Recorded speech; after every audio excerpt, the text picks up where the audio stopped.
বাংলার লোকসংস্কৃতি, আধ্যাত্মিকতা আর মানবতার ইতিহাসে এমন কিছু নাম আছে যারা সময়ের সীমানা পেরিয়ে আজও মানুষের চিন্তাকে নাড়া দেয়। তেমনই এক অনন্য সাধক, দার্শনিক ও বাউল শিল্পী হলেন লালন ফকির। তার জীবন, তার গান আর তার দর্শন সবকিছু মিলিয়ে তিনি শুধু একজন ব্যক্তি নন, বরং একটি ভাবধারা, একটি আন্দোলন, একটি মানবতাবাদী চেতনার নাম।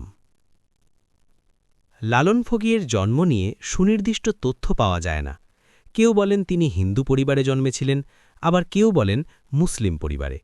কিন্তু আশ্চর্যের বিষয় হল, তিনি নিজেই কখনো নিজের ধর্মীয় পরিচয়কে গুরুত্ব দেননি। তার কাছে মানুষের আসল পরিচয় ছিল তার মানবিকতা, তার আচরণ, তার অন্তরের পরিচ্ছন্নতা। তিনি বসবাস করতেন বর্তমান কুষ্টিয়া অঞ্চলে, যেখানে তিনি তার সাধনা, গান আর অনুসন্ধান চালিয়ে গেছেন। লালনের দর্শনের মূল ভিত্তি ছিল মানবতাবাদ। তিনি বিশ্বাস করতেন মানুষই সবচেয়ে বড় সত্য।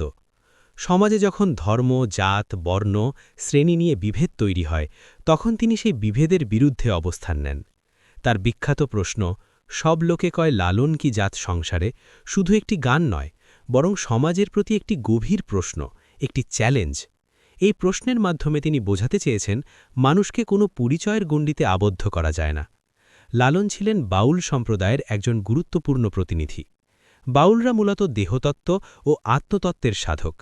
তারা বিশ্বাস করেন মানুষের শরীরের মধ্যেই ঈশ্বর বা পরম সত্যের অবস্থান। তাই বাইরে খোঁজার চেয়ে নিজের ভেতরে অনুসন্ধান করাই আসল পথ। লালন এই ধারণাকে অত্যন্ত গভীরভাবে ধারণ করেছিলেন এবং তার গান ও চিন্তায় তা প্রকাশ করেছেন। তার আরেকটি গুরুত্বপূর্ণ ভাবনা হল গুরুর ভূমিকা। লালনের মতে একজন সত্যিকারের গুরুই শিষ্যকে অন্ধকার থেকে আলোর পথে নিয়ে যেতে পারেন।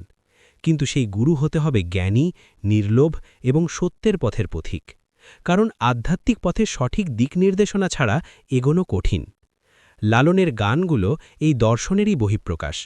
তার গানগুলো খুবই সহজ ভাষায় লেখা হলেও এর ভেতরে লুকিয়ে আছে গভীর দার্শনিক অর্থ।